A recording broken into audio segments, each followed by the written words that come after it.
Hi, my name is Marianne Osher, and I am a retirement coach, educator, and speaker. Welcome back to our video series. We all know some people who just glide easily into retirement and enjoy traveling and playing golf and playing games with their friends, and that's just fine for them. And about 30% of people who retire have that experience. But what about the other 70%? I must say that as a coach, it's heartbreaking to me when I hear people talk about how unhappy they are and how disappointed they are about this time in retirement. In the first video, and if you haven't watched the first video yet, please stop this one and click on video 1 above, because in that video we talked about why this happens to people, why so often people feel lost or discouraged or directionless or unvalued.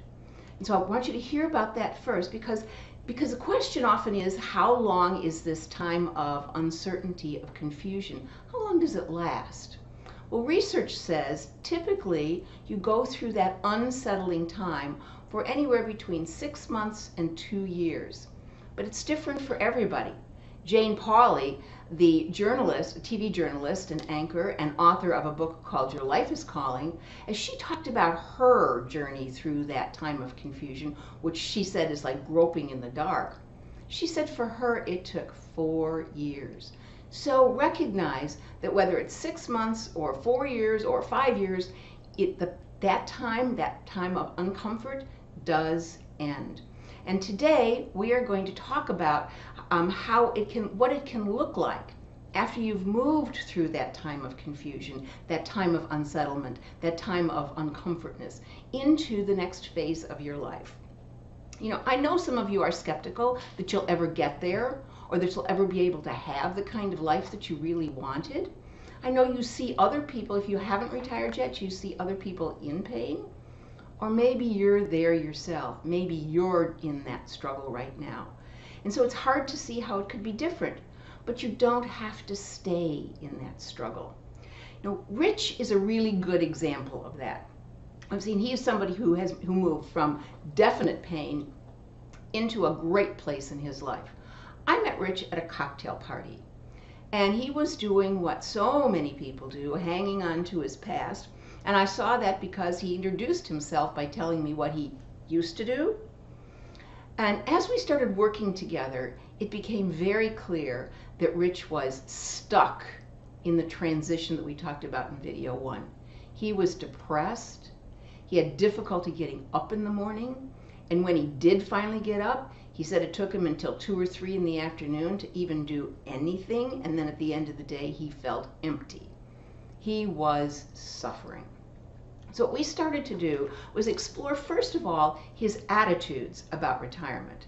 And what we found was that he viewed retirement as being the end of the road, the finish line, that there were no more opportunities, that he was done. And that certainly is very disempowering. But the truth is, it isn't like that, or it certainly doesn't have to be like that. So then we explored, we went through my process, the process I take my clients through, and worked first on him letting go of how he described himself in his career. And then we worked through exploring who Rich is without his business card. Because so many of us, when we're in the midst of our career, tie our identity to what it is that we're doing, what people call us, how they see us in that world, what we believe that we're contributing. That's our view of ourselves. And research, in fact, there's a brand new study that just came out in January of 2016 that was sponsored by Merrill Lynch and AgeWave, which is a real thought leader in this whole area of how retirement is unfolding.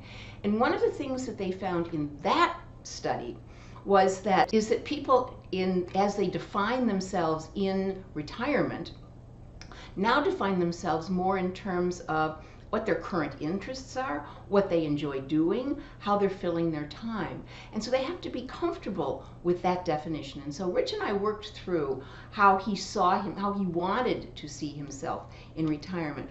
And then we focused on his strengths and his skills, the things that he had done well in the past and that he enjoys doing, whether it's in career or his leisure.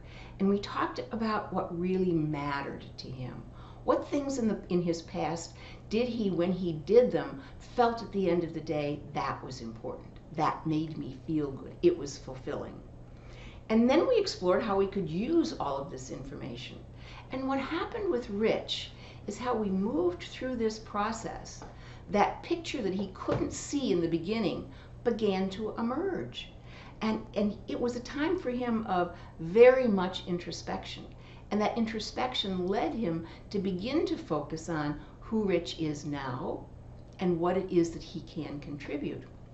And so today, Rich is very re-engaged.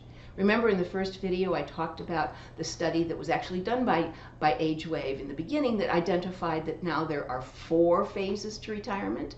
And in the middle is career intermission. And that's where Rich was when he was stuck in his transition. And that's where he was as we moved through the introspection of who Rich he really is and what he wanted out of his life. And then we moved into the 3rd phase of retirement now called re-engagement. And Rich re-engaged. And the way that he did that is as we were going through the exploration of things he enjoyed doing, what he was good at, where his strengths were, he remembered that years ago he had written a short story. And he'd kind of forgotten about that. And so he uncovered it, decided that he really enjoyed writing, took some classes about writing a book, and polished up his short story. Then I said to him one day, okay, what are you going to do with it? He said. He remembered that his daughter had a friend in Hollywood in a very influential role in Universal Studios. So he, with his daughter's help, his manuscript for his short story ended up in her hands. And today Universal Studios is seriously considering making that into a movie. So now he's working on writing it as a screenplay.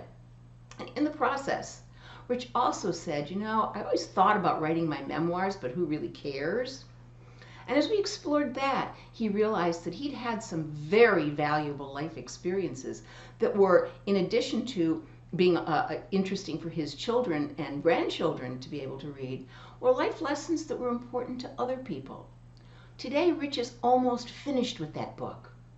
So today, instead of struggling to get out of bed, he is engaged from the time he wakes up. He can't wait to get started on the next chapter of his book or the next thing that he's doing that's regarding all of that, whether it's a class or whether it's writing. He is very re-engaged. But there is no one path to that re-engagement. One of the things that we're learning now is that the retirement path for all of us unfolds based on who we are and what we enjoy. There is no one definition anymore. And it means, so re-engagement means reconnecting with yourself, with your vitality, and with the world as you want to see it. And the ways to re-engage can be being paid or not paid. They can be by connecting with the things that you did in the past that were good at, that you enjoyed doing, and continue on exploring those in a different way.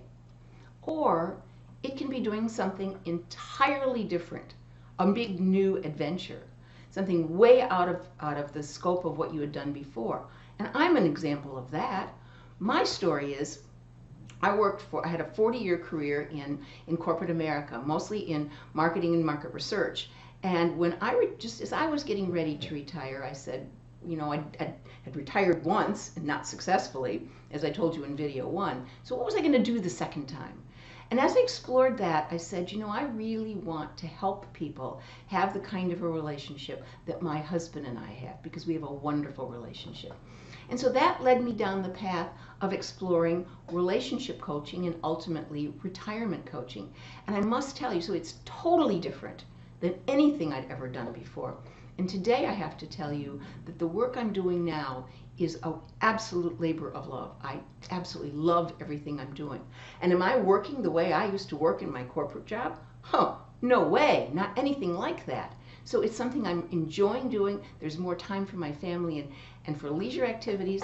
And so that's an example of doing something that's totally different. So there's no one path.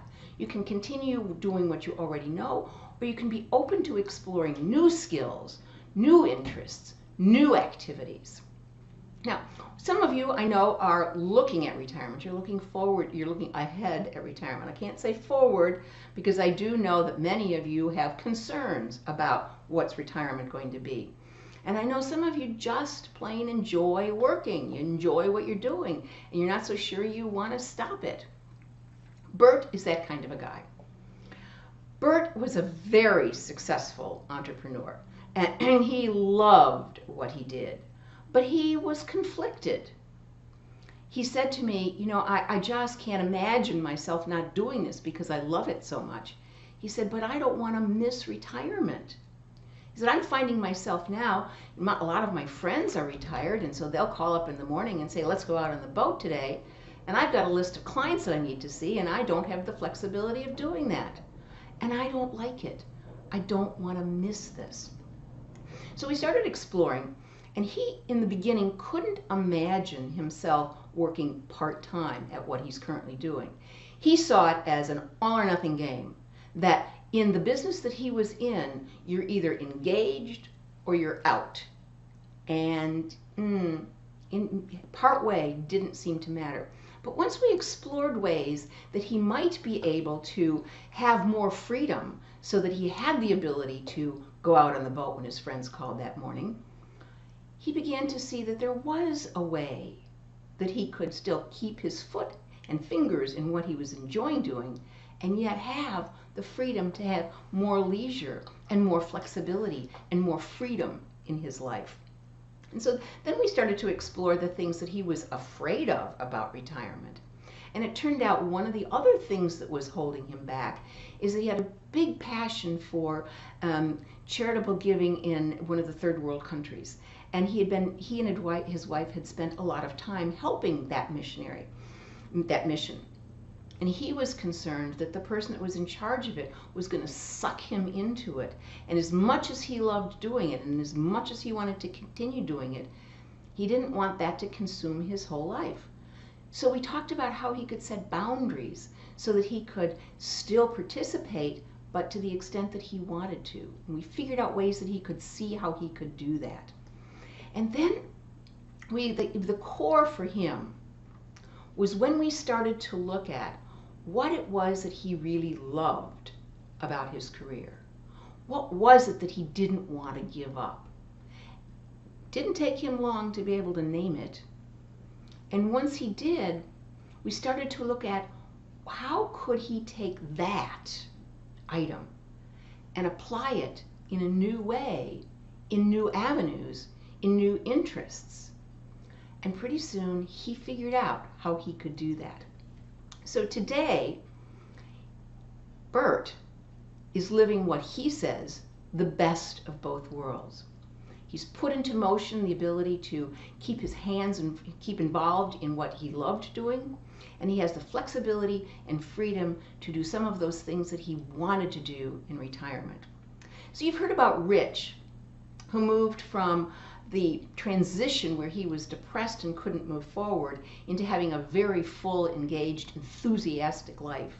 And you heard about Bert, who was afraid to step into retirement because of all the things we just talked about. But once he could see a way to do it, he was able to put it into action. So my last story is about someone I don't actually know. His name is Gary Maxworthy. And Gary Maxworthy, the reason I'm going to tell you this story is because I think that it's a great illustration of how you can use giving back to find the fulfillment that you know that you want in this life. And Gary retired after 30 years in the food distribution business. And he found that his retirement life was just not very fulfilling. And then his wife passed away, sadly. And then he said, okay, I've got to do something. And he volunteered, he made a year commitment to VISTA. And I didn't know that VISTA stands for Volunteers in Service to America. And it's a national program that's all about stopping poverty. And he ended up from the San Francisco area, and he was assigned to the San Francisco Food Bank. Well, that's a subject that was near and dear to his heart, so that was a good match to start with. And just as we all know, food banks deal with canned goods and packaged goods. And that's all. But Gary also knew something else. He knew that food distributors and ultimately growers turn millions of pounds of fresh fruits and vegetables either into landfills or plow it under or whatever, is destroyed in some way because it's not market worthy. Maybe it's the shape isn't right, or maybe the color isn't right, or maybe it's blemished in some way, but it's still healthy food. It's still the kind of food that people who depend on food banks need to have a balanced diet, need to have a healthy diet. And so Gary set to work to create a system to match the growers with the food bank. And that's certainly called on his understanding of the food industry and some of the knowledge that he had from the past. But then he said, what were the obstacles? And what he learned was that the food banks, and there are a number of them in San Francisco, view each other as competitors. There was the mindset that if that food bank gets something, that means I don't. And then he used another one of his skill as a salesman and as a team builder. And he was able to form a coalition of the food banks in the San Francisco area to work together with bargaining power to connect with the growers and also some of the grocery stores that have to throw away food that is perfectly good because it's not market worthy.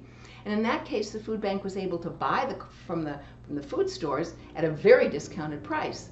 The bottom line of all of that is he used his skills, he saw a problem, and he used his skills to create something that's called Farm to Family. And today, in 2009, Food to Family connected 78 million pounds of fresh fruits and vegetables, and 500,000 people benefit from that every week. So the bottom line of that is, same as the stories of Rich and Bert, is that when you're armed with knowledge and when you have some guidance, you can create a situation where you are feeling fulfilled and where you are thriving. So the point to volunteering is just like what we did with Rich and just like what we did with Bert. When you focus, when you ask yourself, what are my strengths? What knowledge do I have? What are my interests? And who would benefit from them? And then approach that organization more like you're on a job interview. Instead of just walking in and say, hi, I'm here to help, and they don't know what your strengths are or what your contributions could be, and typically they'll have you load a food truck or lick stamps for the next fundraiser. And that might be okay. But what if you approached it by asking them what their problems are, what their issues are, and then see a way that you can match what you do well and what you like doing with how you can help them. It turns out with a very different volunteer experience. I can tell you, I've seen people do that very effectively. So I hope from these 3 stories that you're taking away hope. Hope that it is possible to move from that time of confusion when you're in pain and you just are disconnected and disillusioned and unvalued. That you can move into a time when retirement is the best time of your life. In the next video, we're going to talk about the path to getting there. I'll tell you about 5 steps that you can use to make your journey to the place that you want to be. And in the end, I have some resources for you to help you get there. So thanks for joining me, and I'll see you in the next video.